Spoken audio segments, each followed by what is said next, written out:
Un lento declive. Podemos fijar en 1962 el final del segundo decenio de tribulaciones, aunque se terminó en realidad en 1964. Pero también desde esa fecha empieza el declive físico del padre. Si durante el primer horrible decenio tuvo que sufrir restricciones personales, como la prohibición de decir misa en público y confesar, en el segundo decenio sufrió por sospechas y controles más sutiles, de los que fueron una muestra los micrófonos y la prohibición de interesarse por los asuntos de su queridísima casa Soyevo della Sofferenza. Fue muy dura la visita canónica de Monseñor Macari, sobre la que puedo contar un detalle que me llegó de una fuente segura. En el Vaticano se dieron perfectamente cuenta del fracaso y de la manera negativa de llevar esa visita, y se preocuparon de salvar el tipo. ¿De qué modo? Para dar la impresión de que todo se había realizado de modo encomiable, nombraron obispo a Monseñor Macari. Pero es mejor volver al Padre Pío. En 1960, a causa del continuo debilitamiento de su vista, le dieron permiso para que sustituyera el rezo de las horas canónicas por el rezo del rosario. Para él, que era anciano y estaba acostumbrado a celebrar con los textos que conocía de memoria, era un esfuerzo enorme verse obligado a decir misa en italiano, pues tenía que aprenderse todo desde el principio. Son muchas las personalidades competentes de la Iglesia que consideran que la radical ruptura de la Iglesia con el pasado fue un error, aunque aprueben totalmente los cambios litúrgicos. De todas formas, al padre se le permitió que celebrara en latín, aunque, a partir de 1965, los problemas de salud le impidieron decir misa. Desde noviembre de 1966, el padre se vio obligado a celebrar sentado. Recuerdo la pena que me dio cuando le vi celebrar así. Sus misas, cuya duración era mucho más breve por su evidente cansancio, desde que se vio obligado a usar una silla parece que ya no eran como las de antes. Sin embargo, el sufrimiento de su rostro, cada vez más reconocible por la menor fuerza para poderlo esconder, seguía reviviendo la pasión de modo evidente.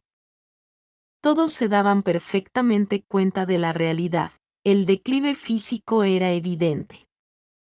Nadie se sorprendió cuando se supo lo que afirmó con precisión, hablando con una sobrina suya. Dentro de 2 años ya no estaré aquí porque habré muerto. Las que no cesaron jamás fueron sus luchas con Satanás, el gigante visto en la adolescencia y contra el que siempre combatió y al que siempre venció a pesar de sufrir las heridas de estos combates. El 6 de julio de 1964 se oyó un fuerte golpe que venía de su celda. Los frailes que acudieron encontraron al Padre Pío en el suelo, herido en el arco superciliar.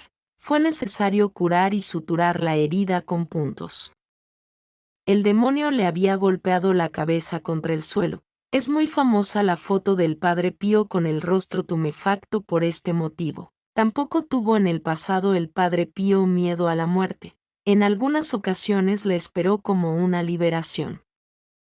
Al final llegó el día que aguardaban todos los hijos espirituales del Padre, el 20 de septiembre de 1968, 50 aniversario de su estigmatización. Era un viernes.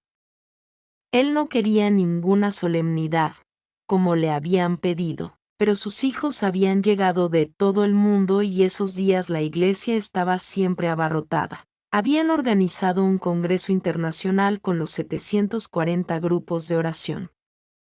El 21 de septiembre el padre no se encontró en condiciones de celebrar. Llegó la mañana del 22 de septiembre. Para ese domingo la iglesia estaba vestida de fiesta. A la hora acostumbrada, las 5, el Padre Pío bajó a celebrar su última misa.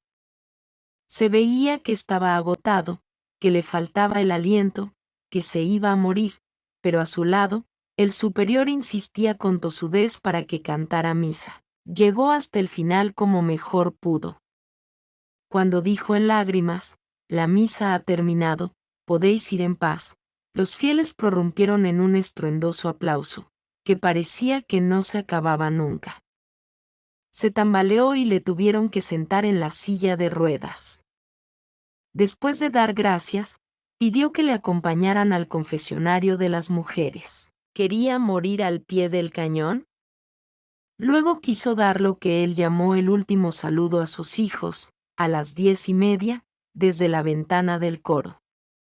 Por la tarde, con alegre sorpresa para todos, se dejó ver una vez más, rezando en el lugar habitual, la tribuna de la gran iglesia. Aún pudo saludar a la multitud desde la ventana de la celda número 1, la que dejan visitar a los peregrinos. Fue su última aparición.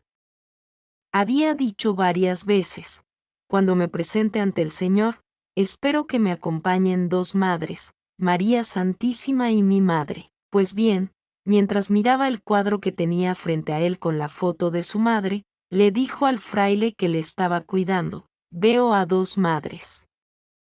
Y a la objeción del hermano, de que esa era la foto de su madre, insistió: veo muy bien, estoy viendo a dos madres. Nada más dar las 12 de la noche, cuando ya se podía proceder a la celebración eucarística del nuevo día, le pidió al padre Pellegrino que celebrara la misa.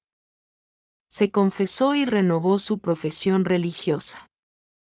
Se apagó dulcemente a las 2:30 del lunes, 23 de septiembre de 1968. Las últimas piadosas tareas. Se preparó el cadáver y se constató que los estigmas habían desaparecido completamente, sin dejar ninguna cicatriz. Este hecho se documentó por escrito y con fotografías. Para la ciencia siempre será un misterio cómo aparecieron estos estigmas de repente, cómo permanecieron 50 años y cómo desaparecieron de manera igualmente misteriosa. Se había acabado el objetivo por el que el Señor se los había dado. El cuerpo fue enterrado en la cripta, donde todavía se encuentra, y que había sido bendecida el 22 por la mañana, sin que nada hiciera presagiar su inmediato empleo. Más vivo que nunca. Cuando empezaron a construirse las primeras pensiones y los primeros hoteles a los lados de la avenida que lleva al convento, no faltaron las críticas de quienes afirmaban: ¿para qué servirán? Cuando muera el Padre Pío, aquí también morirá todo. Pues ha pasado exactamente todo lo contrario. Cuando murió el Padre Pío hubo un desarrollo nuevo, grandioso, imprevisible. Se multiplicaron las casas, las pensiones, los hoteles. Muchos institutos religiosos quisieron construir allí una casa. Quienes van hoy a San Giovanni ya no se orientan a causa del gran conjunto de construcciones que se han levantado, respecto a lo que era en el pasado. También la casa Sollievo della Sofferenza siguió progresando. Cumple un servicio providencial y es testimonio no solo del amor del Padre Pío por los enfermos, sino también de la intuición del Padre Pío en cuanto a su ubicación. Parecía imposible poder construir en esa colina agreste y además parecía totalmente inoportuno elegir un lugar tan aislado y tan incómodo para llegar. Hoy la distancia ya no es un problema, y el lugar resulta adecuado. Pero lo que más impresiona es la afluencia masiva de peregrinos a lo largo de todo el año. Jamás se vio tanta concurrencia cuando el Padre Pío estaba vivo, como ahora, después de la muerte. ¿Qué es lo que les atrae tanto? No hay ninguna duda, la presencia de un santo, cuyos restos se honran y al que se dirigen con fe. Todavía hoy sigue yendo la gente a San Giovanni para rezar, para confesarse, para asistir a misa, para recibir la comunión, para adorar a Jesús en el sagrario. La presencia del Padre Pío se siente más viva que nunca por las gracias que sigue concediendo, más que antes, especialmente en el campo espiritual. Acuden a él para convertirse, para cambiar de vida, o para recibir un nuevo impulso en el campo espiritual. Muchos también obtienen gracias temporales, curaciones, soluciones de problemas que parecían insolubles, ayudas materiales como encontrar un trabajo o el alma gemela con la que fundar una familia. La presencia del Padre Pío se deja sentir a veces también de manera palpable, y de muchas formas. Hay quienes sueñan con él, y las palabras que oyen en sueños se hacen realidad. Hay quienes sienten una percepción interior, mediante la cual se aclara una duda o cesa una angustia.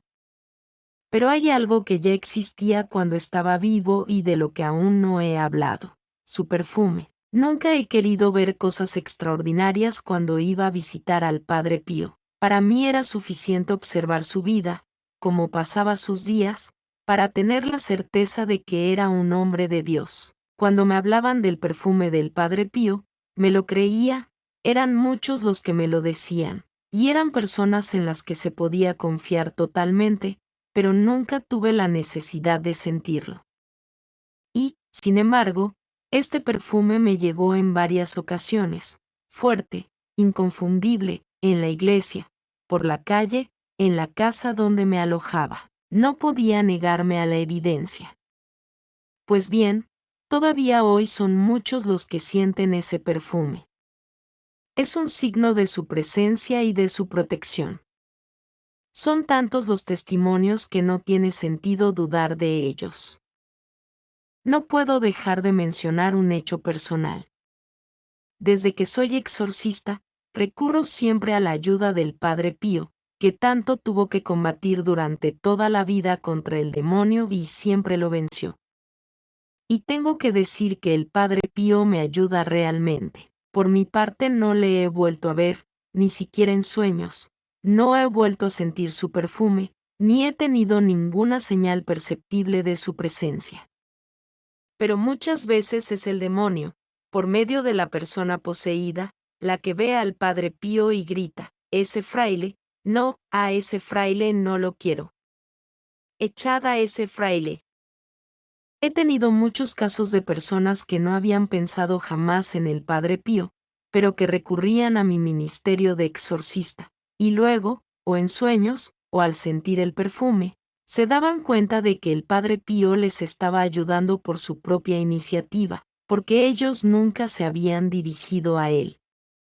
He vuelto varias veces a San Giovanni Rotondo. La última vez elegí un día de diciembre, pensando que era una época muerta, con poca afluencia de fieles. En cambio, había un montón de autocares, muchos coches. Había muchísima gente. Solo diré esto: la misa de 12 se celebraba contemporáneamente en 3 sitios: en la vieja iglesia, en la iglesia nueva y en la cripta en la que se conservan los restos del Padre. Y, sin embargo, la gente se aglomeraba fuera de la iglesia, porque dentro ya no había sitio. Comprendí la necesidad de construir una nueva iglesia grande y pensé en las críticas de quienes, cuando estaban construyendo la iglesia que encierra la pequeña iglesia antigua, hablaban de dimensiones exageradas. Decían que no era necesario que fuera tan grande. Hoy, evidentemente, los superiores capuchinos ya no prohíben a sus frailes que vayan a San Giovanni Rotondo, y los obispos ya no miran mal a los sacerdotes que organizan las peregrinaciones. Los santos hacen temblar cuando están vivos. Muertos ya no molestan a nadie, aunque la realidad es distinta. Su vida es siempre un ejemplo para seguir y una severa admonición a quienes no observan las leyes del Señor. Considero al Padre Pío el más grande santo de nuestro siglo. Lo deduzco por su influencia mundial, aunque provenga de un rincón apartado del Gargano. Y lo deduzco también por un hecho que me ha marcado. El Señor me ha concedido la gracia, durante mi larga vida, de conocer a muchas personas santas, algunas de las cuales han sido presentadas para su beatificación. Todas las personas con fama de santidad que he tenido la suerte de conocer, vivas y muertas, estuvieron en contacto con el Padre Pío, o por la vía ordinaria, cuando fueron a San Giovanni Rotondo, o por vías extraordinarias, cuando el Padre se encontró con ellas por medio de la bilocación o de otra manera. Antes de pasar al último asunto, la canonización, permitime que deje una pregunta abierta, a la que no he conseguido darle una respuesta satisfactoria, acerca de la relación entre el Padre Pío y Juan Pablo II. Que el actual pontífice demostró gran admiración por el fraile estigmatizado es bien sabido. Lo sabemos por sus viajes a San Giovanni Rotondo, por lo que escribió cuando era cardenal, por el discurso pronunciado durante su visita a San Giovanni. Lo que no sabemos es si el Padre Pío realmente le profetizó al joven recién ordenado sacerdote: serás papa, veo violencia y sangre sobre ti. He indagado inútilmente sobre este episodio. Creo que el único que podría despejar esta duda sería el protagonista. En cambio, sí es cierto que el Padre Pío profetizó el pontificado a Pablo VI.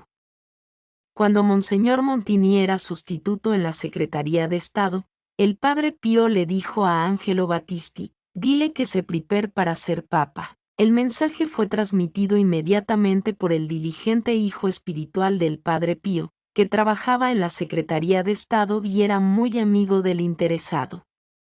Nada más cumplirse el hecho, Battisti corrió a ver al nuevo pontífice mientras salía de la Capilla Sistina. Se miraron un buen rato, sin decir una palabra, pero se entendieron perfectamente.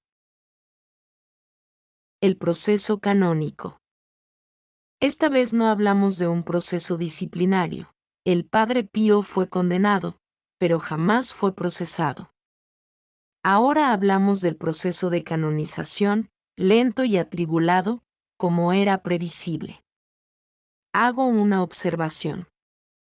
La Vox Populi no espera las declaraciones oficiales, sino que se pronuncia enseguida. Es más, en estos casos, las declaraciones oficiales dependen en parte precisamente de la Vox Populi, es decir, de la fama de santidad. Es un requisito indispensable para que se pueda abrir y llevar adelante el proceso. El proceso canónico lleva sus procedimientos, relacionados con muchos casos humanos, incluso contingentes, de pura oportunidad. En cambio, la Vox Populi se manifiesta con total espontaneidad. La gente empezó a ir enseguida de peregrinación a la tumba del Padre Pío, para invocar su intercesión. Ha levantado 118 monumentos que lo reproducen, le ha puesto su nombre a calles y plazas. No le interesa esperar el veredicto eclesiástico, que solo influirá para permitir el culto público. Pero no aumentará el culto privado, porque ya ha alcanzado su máximo nivel. Una causa de canonización sigue varias fases procesales. El primer paso es el de nombrar a un postulador que presente la causa en la diócesis a la que pertenecía la persona. Cuando se trata de un religioso, es su familia religiosa la que se ocupa del procedimiento. Por eso fue el padre Bernardino de Siena el que mandó la petición al arzobispo de Manfredonia, en 1969. Una vez acogida la solicitud, procedieron a examinar los escritos, a interrogar a los testigos y a recoger todo el material necesario. Cuando terminaron con todo lo correspondiente a la diócesis, el arzobispo de Manfredonia entregó toda la documentación a la Congregación para las Causas de los Santos, en 1980. Después de un primer análisis positivo, el Santo Padre firmó el decreto para presentar el proceso cognitivo sobre la vida y las virtudes del siervo de Dios, el Padre Pío de Pietrelcina. Esto ocurrió en 1982. Entonces, cada postulador tiene que preparar un volumen, llamado posicio, posición o situación, para someterlo a la correspondiente comisión. Dicho volumen contiene la vida del siervo de Dios y la prueba de que ha practicado las virtudes cristianas de modo heroico, y en el mismo también se responde a los posibles motivos de duda o de impugnación. Para la posición del Padre Pío se necesitaron 6 volúmenes. Su existencia presentaba muchas dificultades, incluso para las personas competentes implicadas en muchos de los episodios alegres y tristes de su vida, y era necesario aclarar bien las posturas y los comportamientos de cada una de ellas, sobre todo ante las reacciones del padre en distintas situaciones. Se llegó a este punto y a obtener el visto bueno de la Comisión Cardenalicia en el verano de 1997. Por fin las conclusiones de todo el proceso se pudieron someter al Santo Padre. que el 18 de diciembre de 1997 promulgó el decreto con el que se reconocía que el Padre Pío había vivido heroicamente las virtudes cristianas y así fue proclamado venerable. Además, se afirmaba la naturaleza sobrenatural de sus estigmas. Quedaban los dos últimos pasos. Después del reconocimiento de un milagro, el Papa proclamó beato al venerable. Después del reconocimiento de un segundo milagro, lo proclamó santo. El Padre Pío hizo muchos milagros. Pero hay que tener presente que, para los fines de la causa, solo se pueden presentar los milagros realizados después de la muerte, y la presentación se puede hacer solamente después de la firma del decreto por el que un siervo de Dios es declarado venerable. Sé que para el Padre Pío ya hay varios milagros documentados, realizados por intercesión suya después de su muerte, pero solo ahora, después de la firma del decreto pontificio, se pueden someter al severo examen de autenticidad requerido, para poder ser declarados hechos milagrosos, atribuibles a la intercesión del Padre estigmatizado. Así queda explicada la lentitud y la prudencia empleada en estos procesos que, repetimos, no obstaculizan para nada el culto popular privado, ampliamente extendido en todo el mundo. Un culto que ahora se ha convertido en público. A manera de apéndice, cuando empecé a redactar esta breve biografía del Beato Padre Pío y, más concretamente, cuando escribía las consideraciones que cierran el último capítulo, no podía imaginarme que a distancia de solo 5 años habría tenido que añadir un pequeño apéndice, porque, en efecto, la documentación de los milagros demostrados después de la firma del decreto que proclamaba la heroicidad de las virtudes del Padre Pío, y que, por tanto, lo reconocía venerable, permitió que se procediera a su beatificación. El 2 de mayo de 1999, durante una celebración en la Plaza de San Pedro, el Papa Juan Pablo II incluyó al padre de Pietrelcina en el libro de los Beatos. Ni yo ni los muchísimos devotos presentes en la Plaza de San Pedro, así como en Pietrelcina y San Giovanni Rotondo, habríamos podido imaginar ese día que el padre sería canonizado el 16 de junio de 2002.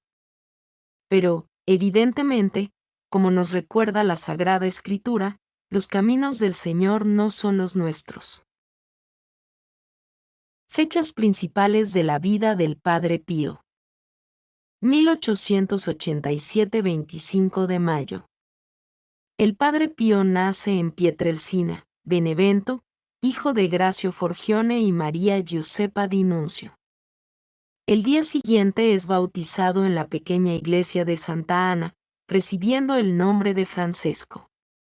1899 27 de septiembre. Francesco recibe la confirmación. Ese mismo año había recibido la primera comunión. 1903 es un año de importancia decisiva.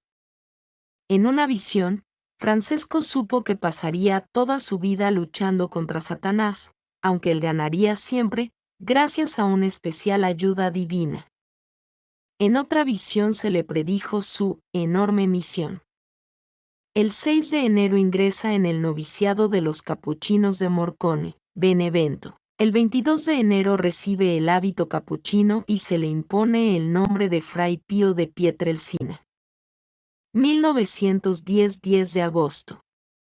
El Padre Pío es ordenado sacerdote en la Catedral de Benevento. Hacia final de mes recibe los estigmas invisibles. 1915 10 de octubre. Revela que sufre la coronación de espinas y la flagelación desde hace años. 1916 17 de febrero. Va a Foggia para asistir a una moribunda. 28 de julio. Va por primera vez a San Giovanni Rotondo, donde se quedará prácticamente 52 años, es decir, hasta su muerte. Se ausentó solo cuando le llamaron para el servicio militar. 1918 5 al 7 de agosto. Recibe la transfixión del corazón, que le seguirá sangrando toda su vida. Viernes, 20 de septiembre. Recibe los estigmas. 1923 a 1933 el primer decenio de tribulaciones. 1923 rumores de traslado del padre de San Giovanni Rotondo. Violenta oposición popular. Prohibición de celebrar en público durante algunos días. 1924-24 de julio. El Santo Oficio exhorta a los fieles a que no vayan a visitar al Padre Pío ni le escriban cartas. 1931-9 de junio. Le comunican al Padre Pío la prohibición de decir misa en público. Podrá celebrar en privado, dentro del convento. Se le prohíbe confesar. 1933-16 de julio. El padre puede decir misa de nuevo en público. 1934-25 de marzo. De nuevo puede confesar a los hombres. 12 de mayo. Puede confesar de nuevo a las mujeres. Después de 3 años.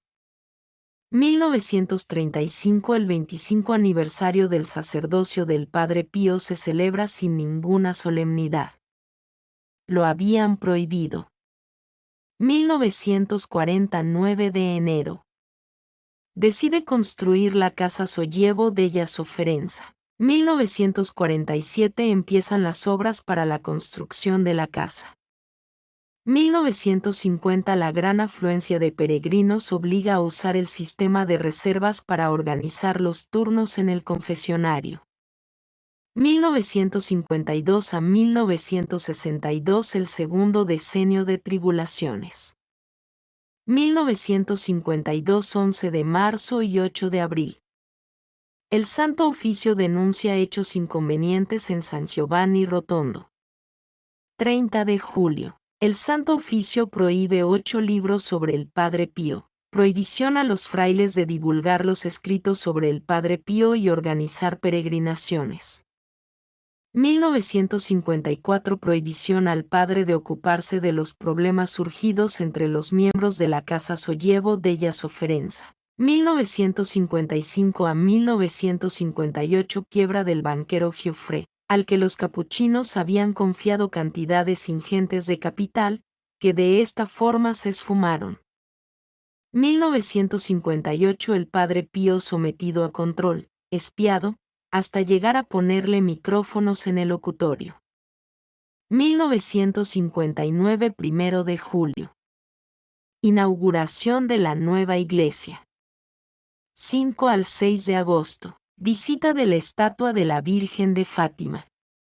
1960 Prohíben al Padre Pío recibir a mujeres fuera del confesionario. Desastrosa visita apostólica de Monseñor Maccarí. 10 de agosto.